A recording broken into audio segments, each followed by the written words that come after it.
8h17, merci de nous accueillir sur Europe 1 et sur CNews. C'est votre Punchline Weekend jusqu'à 19h. À mes côtés ce soir, l'équipe, Naïma Mfadel, Jacques Serret, Véronique Jacquier, François Coq, Axel Ronde et Olivier Benkemoun. Sujet sur lequel je vais vous faire réagir, mon cher Axel, en tant que porte-parole CFTC Police évidemment, c'est cette agression de Tourcoing dont on a beaucoup parlé le week-end dernier. On évoquait les peines possibles pour les 5 agresseurs. Personne n'a oublié cette vidéo ultra-violente, le visage tuméfié de votre confrère de la BAC. Et voilà, les 5 agresseurs ne dormiront pas en prison, tranquillement. Voilà, c'est un choc, il y a eu une forte mobilisation. On sent la colère gronder. Et encore une fois, je pèse mes mots quand je dis gronder, c'est pire que ça, vous allez me le dire. Mais on voit tout ça avec Vincent Fernandez, Régine Delfour et Laurent Sélarié. Et je vous fais réagir juste après Axel Ronde. Ils étaient plusieurs dizaines de policiers réunis devant le commissariat de Tourcoing. Ils sont entre autres venus apporter leur soutien à un collègue passé à tabac la semaine dernière, comme l'explique Fabien Vanem-Elric, secrétaire général Alliance Police Nationale. C'est évidemment un soutien auprès de notre collègue, mais auprès de tous les collègues. Il ne faut pas oublier qu'il y en a 15 par jour, malheureusement, qui sont agressés, blessés par un tiers. Donc c'est pour l'ensemble du territoire que nous sommes là. Ils sont également venus manifester leur colère, car les suspects de l'agression du policier ont été libérés sous contrôle judiciaire. Parce que ça fait plusieurs années qu'on dénonce les violences faites envers les forces de l'ordre et aujourd'hui ça ne peut plus durer en fait. C'est pas simple tous les jours. Les collègues restent tous très vigilants lors de leurs interventions, même en rentrant chez eux. C'est déjà arrivé même dans le passé, que certains soient suivis à leur domicile et que des drames se produisent. Ça fait des années qu'on dénonce un laxisme de la justice, une impunité grandissante et on s'aperçoit qu'aujourd'hui on se permet d'agresser des policiers, les blesser gravement et au final ressortir de prison ou de détention 48 heures après. Ces policiers réclament l'instauration de peines spécifiques. Nous, ce qu'on a demandé, c'est des peines fermes, immédiates et minimales, tout simplement.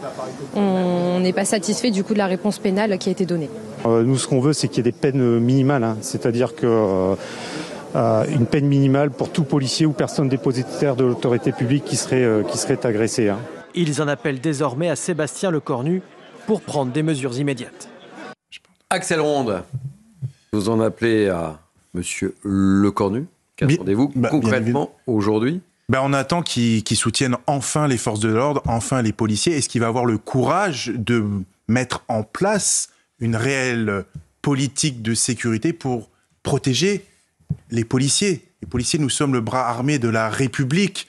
Aujourd'hui, on voit que notre collègue a été littéralement passé à tabac à Tourcoing, mais en fait, c'était une tentative de meurtre. Et on voit que les personnes qui ont été interpellées ne sont restées que quelques heures en détention provisoire. C'est impensable. Qu'est-ce qu'il faut attendre ? Il faut attendre qu'un policier meure réellement pour que les personnes partent en prison. Quel est le message envoyé à toute cette délinquance qui frappe notre pays? Si même les policiers ne sont pas protégés aujourd'hui, comment voulez-vous qu'on protège les citoyens lambda?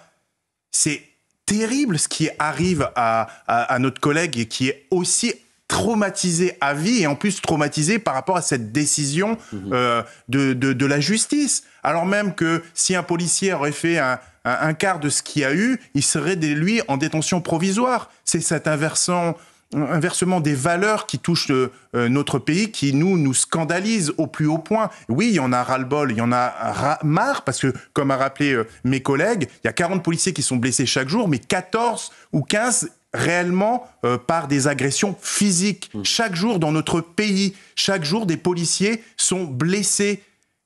On n'en peut plus. On veut que quand on touche un policier, un gendarme, c'est immédiatement casse-prison. C'est tout. On veut une peine minimum pour une peine ferme. Et quand c'est des mineurs, il faut réellement mettre des centres éducatifs réellement fermés avec un esprit militaire à l'intérieur pour réhabiliter ces jeunes mineurs qu'on pourrait peut-être sauver. Mais au jour d'aujourd'hui, quelle est la réponse qu'on leur donne ? Continuez finalement dans la délinquance. Continuez. Vous n'allez pas être punis. Rien. Vous n'avez rien du tout. Et nous, on fait le boulot. Mes collègues, ils n'arrêtent pas d'arrêter des individus. À chaque fois, on interpelle. Mais il n'y a rien, aucune réponse. Et pire, c'est qu'ils viennent nous narguer et maintenant ils nous attaquent dehors, devant les commissariats. Il y a des collègues 7 collègues qui ont été passés littéralement aussi à tabac parce qu'ils ont été reconnus policiers. Ça veut dire que chaque jour, tous les 2 jours, il y a un policier hors service. À Reims, oui. Chaque 2 jours, il y a un policier hors service qui est reconnu et qui est blessé, qui est attaqué. C'est pas possible. Il va falloir comment voulez-vous qu'on protège les citoyens? On voit que la délinquance explose dans notre pays. On le sait, les chiffres le montrent. Mais comment voulez-vous qu'on, nous-mêmes, si on est en insécurité, comment voulez-vous qu'on protège les citoyens? Naïm M. Fadel. Et c'est la double peine pour votre collègue de là-bas qui était ce matin à Tourcoing, qui n'est pas resté, à un moment donné, me racontait l'un de vos collègues. Il ne pouvait pas, évidemment, et c'est la double peine pour lui, Naïm M. Fadel. Non, mais c'est important ce que vient de dire Axel, il vient de dire comment voulez-vous que nous, on protège les citoyens si déjà eux-mêmes ne sont pas protégés par l'état de droit. Vous savez, Thierry, on est vraiment en pleine décivilisation, parce que la civilisation, c'est quoi? C'est justement de transférer notre sécurité, notre protection à l'état de droit qui mandate des forces de l'ordre pour assurer notre sécurité, notre protection. Et qui leur doit sécurité et protection, vous voyez? Et ça veut dire que les citoyens que nous sommes, on ne doit pas biper mot, on ne doit pas se permettre de mal parler ou d'agresser, etc. Déjà, même de ne pas obtempérer à nos forces de l'ordre. Mais on se permet aujourd'hui en France. Donc vous imaginez, comment voulez-vous qu'eux continuent à exercer leur mission quand ils sont empêchés même par ce fameux état de droit, avec toute cette paperasserie administrative, avec effectivement où maintenant ils ont la peur au ventre quand ils doivent réagir face à des agressions ou à des menaces, etc. Même des menaces à la sécurité de notre pays. Regardez ce qui s'est passé avec Naël. Donc c'est ça la situation aujourd'hui. C'est que moi je pense qu'aujourd'hui, nos forces de l'ordre, à un moment, moi je le dis pour eux, parce que j'ai beaucoup d'estime pour eux et que je trouve ça terrible qu'ils doivent se cacher leur métier, où leurs enfants ne doivent pas dire famille, papa ou maman sont policiers, ils doivent faire attention d'habiter très loin de leur commissariat, etc. Eh bien aujourd'hui, à un moment, ils vont devoir déposer les armes parce qu'ils ne sont plus en capacité de nous protéger. Et l'un de vos collègues, Axel Ronde, me disait ce midi, il y en a ras-le-bol de l'idéologie des magistrats aussi. Hein. L'idéologie des magistrats. Oui. Véronique Jacquier, je vous donnerai la parole juste après, Axel. Mais bien évidemment, mais on part du principe qu'il manque de moyens aussi. Mais là, on ne peut pas dire qu'il manque de moyens. Normalement, c'est 10 ans de prison quand vous faites... en plus, c'est assumé avec la vidéo. Hein. Mais bien évidemment, là, c'est un cas concret. Donc on ne peut pas nous dire que c'est un manque de moyens. Là, c'est absolument... Il y a un dysfonctionnement total, et le ministre de l'Intérieur et aussi de la Justice l'a bien dit. Et j'espère que ça va bouger. Et effectivement, c'est monsieur le Premier ministre Lecornu qui doit prendre ce dossier en priorité.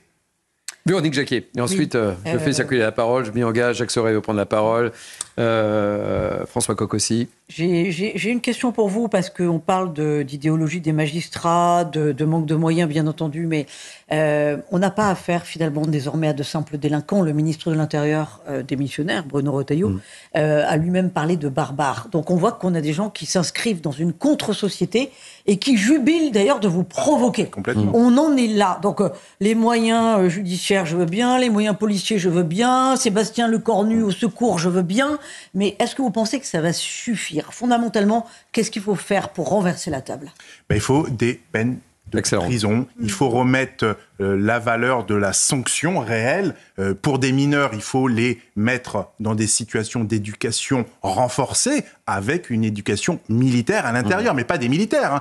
Il faut vraiment leur apprendre à faire un lit, de se lever à 6 heures du matin, à avoir un respect de l'adulte et de l'autre. Hein, c'est pas gagné, ça, Axel Ronde. Mais c'est pas gagné. Je sais très bien. Mais si on laisse, vu le contexte du moment, en ce moment chez nous en France. Pardonnez-moi, mais donc vous dites qu'il faut instaurer de véritables camps de redressement, parce que le service militaire à l'ancienne, même les militaires ne veulent plus s'en charger. Moi, je veux pas que ce soit les militaires. C'est pas dans l'air du temps, les amis. On peut former ça peut être des militaires à la retraite. Jacques Serret, François Coq. En l'occurrence, je crois que Sébastien Lecornu a annoncé la suppression du SNU aujourd'hui. Donc, en effet, c'est pas spécialement dans l'air du temps. Non, mais ce qui est terrible, c'est un peu pour ça que je vous disais d'ailleurs. La solution, elle est politique. Et là, aujourd'hui, vous en appelez à Sébastien Lecornu, mais au-delà de pointer l'idéologie des magistrats, là, en l'occurrence, ils ne font qu'appliquer la loi, l'arsenal législatif qu'ils ont. Donc, il faut changer la loi. Mais pour faire changer la loi, il faut à minima une majorité à l'Assemblée, ce qu'il n'a pas. Un gouvernement qui présente des projets de loi, il n'y en a pas. Et visiblement, ça prend du temps. L'Assemblée est complètement verrouillée. Donc, au final, ce qui est assez terrible, et je l'entends pour vous, c'est qu'il n'y a même pas de solution à court terme aujourd'hui parce qu'il n'y a pas de solution politique. Non, mais il y a quand même un texte. Oui, il y a quand même un texte qui a été présenté par Gérald Darmanin. D'ailleurs, Gérald Darmanin, il l'a dit il y a un instant sur X, la remise en liberté si rapide de voyous qui s'en prennent à des forces de l'ordre n'est plus possible. La loi obsolète n'est plus à la hauteur. Donc, il a fait une proposition. C'est la loi sûre, sanction utile, rapide et efficace. Il a fait cette proposition de loi en Conseil des ministres. Il me semble que c'était au mois de juillet. C'est une dizaine d'articles. C'est très clair, c'est très efficace. Ça prévoit la possibilité de faire des peines courtes, etc. Enfin, ça c'est ce que demandent les policiers. Normalement, ça répond à ces questions. On peut toujours discuter. Mais donc voilà, après, ça doit être discuté en octobre. Est-ce que ça sera discuté? Quelle majorité? Comment? Oui, il y a le gouvernement déjà. François Coq. Il y a cette dimension-là. Il y a la dimension en passé par la loi. Et notamment parce que vous venez de le dire, les policiers agressés, mais aussi les autres dépositaires de missions de service public agressés de plus en plus, ça explose. Donc, à un moment donné, il faut se saisir du problème et trouver le moyen par la loi d'y mettre un terme. Et après, il y a une autre discussion qui est plus complexe, mais on a besoin, dans ce pays, que chacun se reconnaisse dans sa police républicaine. Une fois, et ses forces de sécurité et ses forces de l'ordre républicaines. Si je dis ça, c'est qu'il ne faut pas non plus essayer de manipuler leur image. Pourquoi ? Par exemple, le 10 septembre dernier, quand il y a eu le mouvement populaire Bloquons tout, quand le ministre de l'Intérieur s'avance et dit il y aura 100 000 manifestants, mais on va mettre en face 80 000 forces de l'ordre, il crée une confrontation, une conflictualité dans les esprits entre les uns et les autres, qui derrière diffuse, imprègne dans la société. Moi, je ne suis pas pour que les gens, quand ils pensent force de police ou force de sécurité, ils les voient d'abord comme des adversaires, alors qu'ils sont là au service de notre projet de vie commun.